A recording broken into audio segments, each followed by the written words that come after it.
Mamata showdown in the Supreme Court. The Supreme Court is currently dictating its order on the Enforcement Directorate's plea against Mamata Banerjee. This is breaking news that's just coming in. Remember, since the morning, for the last several minutes, we've seen the ED versus Mamata Banerjee arguments going on in the Supreme Court. And Supreme Court is now dictating its order, where it is taking note of the claims made by the Enforcement Directorate. Supreme Court in its order has noted that the Enforcement Directorate has claimed that the scam probe has been on since 2020. Enforcement Directorate has told the Supreme Court that it is investigating about a 20 crore bribe to IPAC, and they have been looking into the intelligence that has been received. Nalini Sharma is joining me live on this story. Nalini, we've been following this argument in the Supreme Court. A lot of allegations being made by both sides. The ED and the TMC have pointed fingers at each other. And now, what do we know about the arguments right now? What exactly is being said by the court when it's dictating its order?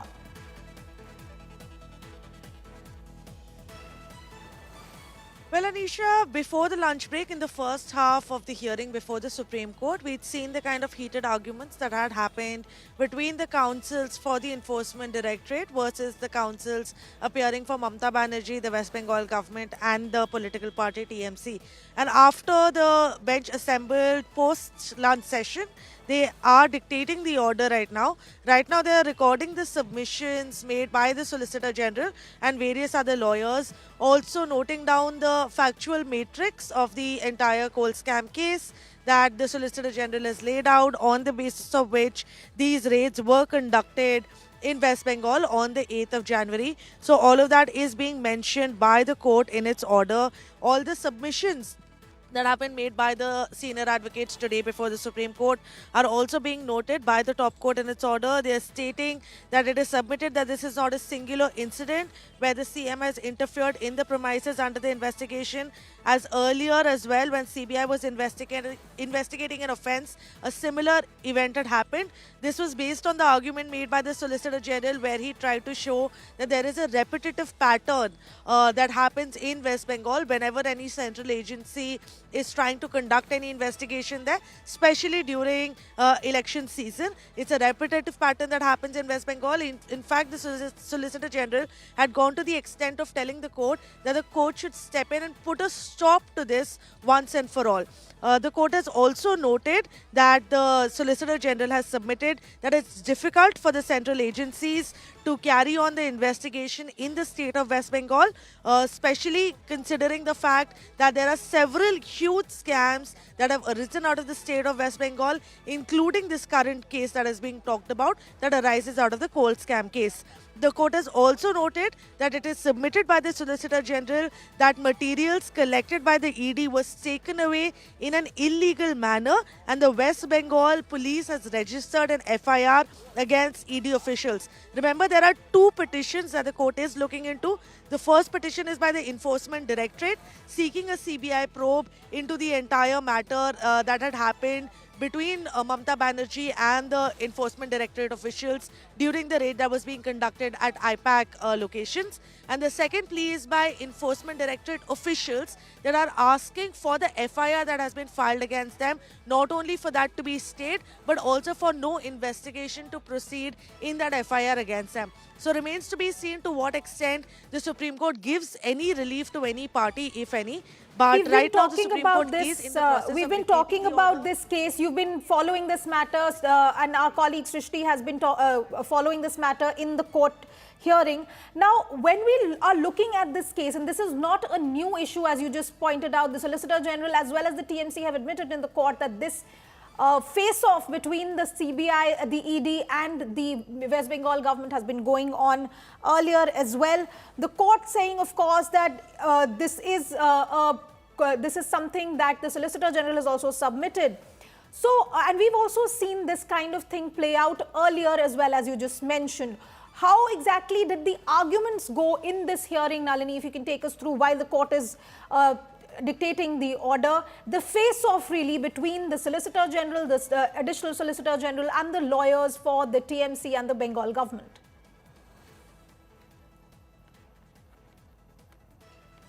Well, a similar kind of face-off we'd already witnessed before the Calcutta High Court yesterday when the hearing was happening.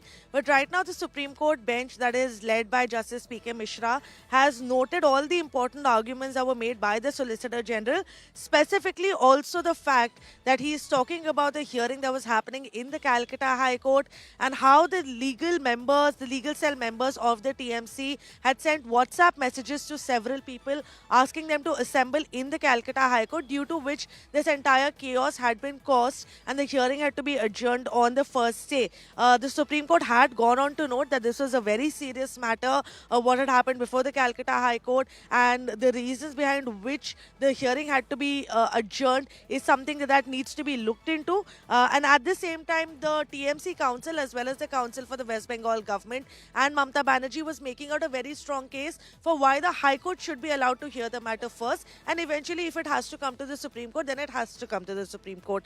But the Supreme Court has noted all these facts in the order, stating that the Solicitor General has said that all of this that happened in the Calcutta High Court was in fact a manufactured chaos that was done at the behest of the TMC by the TMC legal cell, who had sent out not only WhatsApp messages asking people to reach to the High Court, but had also arranged buses to allow them to easily travel to the Calcutta High Court, because of which the entire chaos had happened on the first day of hearing.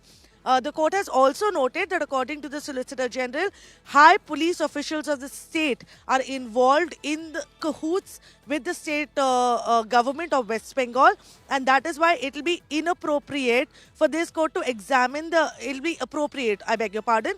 For that reason, it will be appropriate for this court to examine the issue in the larger interest of justice. Remember, even though ED has spoken factually about this particular coal scam case and the raid that was conducted in relation to that, the Solicitor General has also made an overarching argument about how this is a persistent problem in the state of West Bengal, where several agencies, it's not just the ED, even the CBI, are not being allowed to conduct investigations pertaining to various cases. It's not the first time that this has happened, where the state police or the state government have interfered in the active functioning of the central agencies. And the Solicitor General has also said that this is definitely not the last time also. So until and unless the Supreme Court, unless the highest court of the country intervenes in this matter in the interest of larger public interest, until the time they don't take stock of what is happening in West Bengal, these things will continue, especially during election season. We're still waiting to see what decision you the know Supreme what Court you has just mentioned about this matter not being the first time that what the Solicitor General and the ASDF said. This issue of whether a state can withdraw consent for the CBI to investigate, that is still pending in the Supreme Court. We've seen this kind of face-off when this coal scam case was being investigated, the Anup Maji investigation. And in 2024, we saw the Supreme Court saying that, yes, this petition by the West Bengal government is maintainable. The court is still looking into the question of state versus center, central agencies versus state police, and whether states can say, well, we don't want CBI to interfere, we don't want the CBI officials to enter.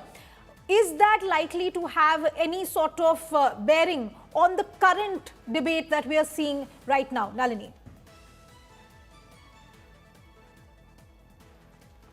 Well, Anisha, you're right to point out that there are several matters not only pertaining to coal scam, but also pertaining to actually whether or not ED can exercise the powers under the PMLA pending before the Supreme Court of India. The Supreme Court is actively not only in several political cases, but even as a larger constitutional question, looking into as to whether or not the PMLA is a constitutional act that was brought into place and whether ED should continue to exercise its powers.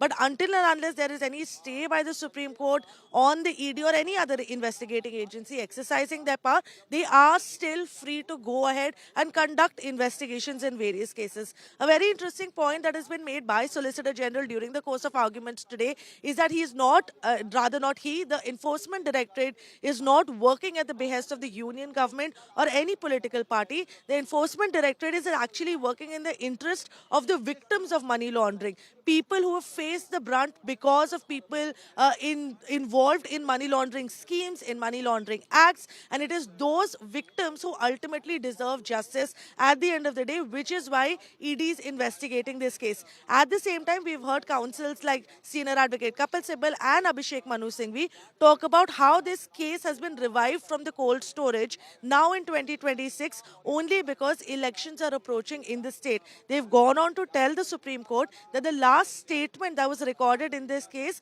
was back in February 2024. And after that, no development has happened till now when the raids were conducted at IPAC's office and Pratik Jain's residence. Right now, the Supreme Court, just to get you a quick update, is continuing to dictate its order. It's right now noting down the submissions that were made on behalf of Mamata Banerjee and the state of West Bengal, where they had basically alleged that the ED's plea is not maintainable, that it should not be taken up by the Supreme Court, that it should be sent back to the High Court instead because the High Court is already seized of the matter. The Supreme Court is also noting that considering the materials on record, particularly the Panchnama, it's pointed out that nothing of material was recovered during the search and seizure. It is also argued that the local police was not informed by ED before initiating the search on the morning of 8th of Jan. So all of these are arguments that were placed by the other side, which is TMC and Mamata Banerjee and the West Bengal government and the senior advocates who were appearing for them. The arguments by the Solicitor General have already been recorded in the order, and once this is done, the court is likely to give its reasoning and its operative decision on exactly what it has decided, what needs to be done with this case, as to whether or not there is going to be any interference by the court, whether the matter is going to be sent back to the High Court, and most importantly, whether the FIR that has been filed by the West Bengal police against ED officials, whether that will be stayed or not, because that's specifically been asked for by the ED officials in their plea before the top court. Well, Nalini, if you can take us through what is now being said by the court, because the court, of course, continuing to dictate its order. What exactly has the court observed so far? If you can take us through what is happening right now in the court. Yes, Anisha, to get you the latest right now, remember it's a bench of Justice P.K. Mishra that's hearing this case. They've recorded the submissions of both sides, and they are going on to say that having heard counsels for both parties, we are of the prima facie view that the present plea has raised a serious issue. Remember, this is something that the Supreme Court had said earlier as well during the course of the hearing.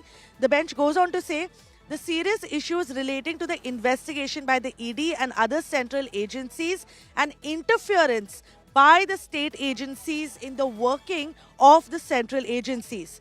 The Supreme Court goes on to say, Anisha, it is our opinion for adherence of rule of law to allow each organ to function independently. It's very important. It's necessary to examine the issue so that the offenders are not protected under the seal of law enforcing agencies of a particular state. So what's important to point out over here, and why the Supreme Court is saying this, Anisha, is because there are law officers on both sides, where on one side you have the West Bengal police and persons from the West Bengal government, including the CM Mamata Banerjee. On the other side, it's ED officials. Both the sides have been entrusted with the responsibility of not only serving the citizens, but ensuring law and order in their particular jurisdictions, to ensure that no citizen is disadvantaged against because of any crime that occurs in that particular state, which is why the court is going on to note that it is extremely important for the rule of law for all agencies, whether it be at the state level or central Nalini, level, to be allowed what to you're function saying is a very, very important point. What you've pointed out is a very important point that the Supreme Court is taking note of, that these are larger questions when we're talking about conflict between two senior officials or two independent agencies. The Supreme Court also saying that it is important to look at this larger issue, allow each organ to function independently so that offenders are not protected and law enforcement agencies are not protecting offenders. Remember, viewers, this is a very important matter. This is a very crucial issue where we've seen the face-off between the state and the central agencies. Nalini, coming back to you once again, the Supreme Court has noted that Mamata Banerjee has said she went as the TMC's chief and not as the chief minister. The Supreme Court has taken note of both sides' arguments. What is happening now? What is the order passed by the court? Anisha, a very important observation that has come in just right now from the Supreme Court, and our colleague Shrishti Ojha is getting us these live updates, is that the bench has gone on to say that according to us, there are larger questions that are raised in this particular case, which are involved in this case, and if they are allowed to remain undecided, these larger questions, then that would further worsen the situation, and there would be a situation of lawlessness prevailing in one or the other state. In fact, the Supreme Court had also gone on to mention, just as a side note, during the course of the hearing, that today we are seeing this kind of chaos happening in the Calcutta High Court. Tomorrow it's going to be some other High Court. So it seems that the Supreme Court has taken note of the matter. They are going to take cognizance of this entire issue and decide these larger issues that are pertaining to the kind of lawlessness that exists in the state of West Bengal because of a lack of coordination between the central agencies and the state authorities in West Bengal.